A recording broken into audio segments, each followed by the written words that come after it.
L'épouse d'un citoyen américain se fait arrêter par les agents de ICE lors de son entretien pour avoir sa green card dans les bureaux de ICE. Ici, on parle d'une dame justement originaire du Royaume-Uni, de UK, qui s'appelle Katie Paul et qui justement est la maman d'un bébé de 6 mois. Donc, on peut imaginer le traumatisme. La famille est complètement dévastée. Ça s'est passé justement devant son mari et son bébé. On a pris le bébé justement des bras de sa maman et on a emmené la dame en détention. Donc, qu'est-ce qui s'est passé? À l'origine, Katie et son mari, justement, avaient une relation de longue distance. Voilà. Donc, en septembre 2024, elle vient rendre visite à son mari. À l'époque, ils n'étaient pas mariés, hein, donc ils étaient toujours en relation.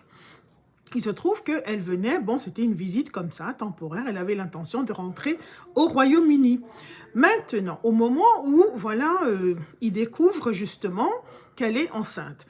Donc, le couple décide de se marier.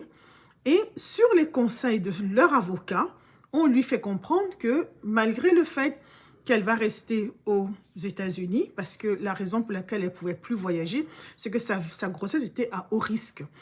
Donc, l'avocat les rassure en leur disant, il n'y a pas de souci, vous pouvez en fait ajuster le statut de Katie sans qu'elle ait besoin de retourner au Royaume-Uni. Maintenant, que dit la loi? Mais justement, quand on va à la loi qui régit justement l'ajustement de statut, c'est la loi de l'immigration, ce qu'on appelle Immigration and Nationality Act. On commence par là. Maintenant, si on va dans la section 245C, ça donne en fait les exceptions des personnes qui peuvent en fait ajuster leur statut auxquelles on ne va pas opposer une certaine inadmissibilité.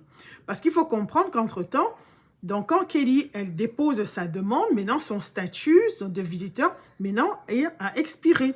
Mais la section 245C lui permet, en fait, de le faire parce qu'elle est considérée comme ce qu'on appelle parent proche ou en anglais immediate relative.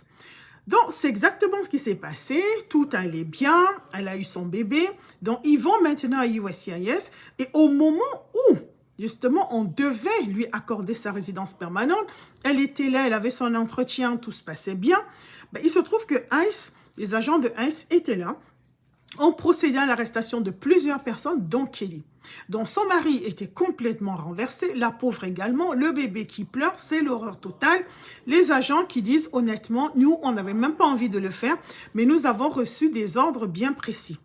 Donc, on a justement emmené Katie, la pauvre, et sa maman, justement, a été interviewée, son époux, évidemment. Donc, apparemment, ça leur a pris quelques heures pour localiser, parce que oui, quand quelqu'un se retrouve en détention, ça peut prendre quelques heures avant de pouvoir localiser la personne, et ce n'est pas facile de communiquer. Donc, sa maman a indiqué que la pauvre, elle est complètement traumatisée, elle souffre d'anxiété, elle n'a qu'un désir, c'est justement d'être réunie avec son mari et son bébé, ce qui peut se comprendre. Donc là, ils espèrent qu'elle va pouvoir sortir avant Thanksgiving. Donc, on l'espère également. Donc, je vous encourage franchement à partager cette vidéo, franchement, pour en parler, pour que les gens soient quand même alertés. Maintenant, quelle est la position de ICE? On y revient. Mais ICE, justement, dit ceci. ICE dit oui, mais que le fait que tout individu qui est sur le territoire et qui n'a pas un statut légal, donc ça veut dire ici, votre visa, justement, de séjour temporaire a expiré, cette personne, en fait, elle est sujette à la détention et vulnérable, justement, également à la déportation. Donc, c'est comme ça qu'il justifie cela. Mais ça, honnêtement, on n'a jamais vu ce genre d'analyse par rapport à ce que disent les textes. Parce que concrètement, qu'est-ce qui va se passer? Katie également l'a indiqué que les agents même de ICE, quand ils l'ont vu en détention, ceux qui lui ont dit « mais vous n'êtes même pas supposé être là en fait ». Mais bon, on ne sait pas trop. Voici la politique du gouvernement qui continue, une politique extrêmement agressive en droit de l'immigration. Donc ce qui va se passer, c'est que lorsque quelqu'un arrive justement au centre de détention chez ICE, la personne, on lui assigne un agent. Donc, évidemment, elle aura son agent, son officier, justement, qui va faire une détermination. Est-ce que cette personne, est-ce que c'est quelqu'un qu'on doit relâcher? Et si c'est le cas, est-ce qu'elle est éligible pour ce qu'on appelle les bonds, donc une caution? Donc, si elle est éligible pour la caution, généralement, on donne le montant de la caution, vous payez la caution, et puis c'est terminé. Normalement.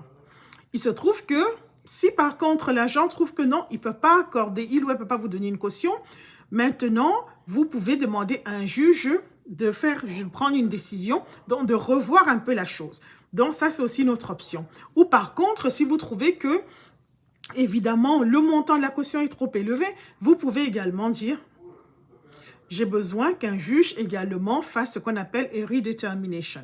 On n'a pas les détails par rapport à ça. Tout ce qu'on sait, c'est que la famille a ouvert justement un GoFundMe parce que le monsieur, il a arrêté de travailler pour s'occuper du bébé.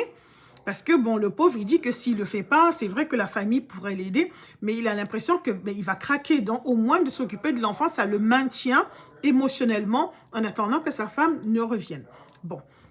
Maintenant, on espère normalement qu'Eddie, elle a un bébé, elle a des circonstances atteignantes, elle est un parent proche, donc elle est mariée à un citoyen américain. Donc, à la fin, en fait, ce qui va se passer, on va la relâcher. Encore plus avec tous les mois que ça a causé, parce que c'est horrible, un bébé de 6 mois qui est pris comme ça et des bras de sa maman.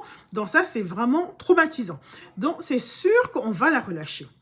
Bon, maintenant, est-ce qu'elle va se retrouver en procédure de déportation? Peu probable. Disons, si on pousse jusqu'au bout, et c'est le cas, le fait qu'elle avait déjà tout le processus qui était enclenché, il dit elle a des bonnes chances.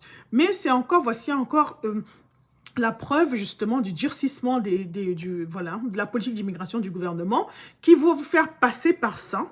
Parce qu'à la fin, vous allez ajuster votre statut, mais vous risquez de vous retrouver d'abord dans un état traumatisant et votre famille également. Donc voilà, c'est ce que je voulais vous dire. Je voulais partager ça avec vous. Je vous encourage franchement, parlez-en.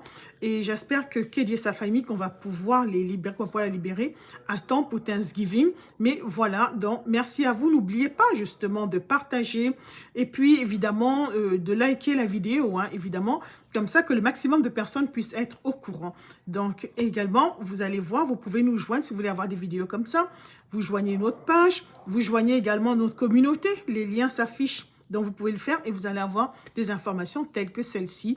Et voilà, donc à bientôt et prenez soin de vous. Bye!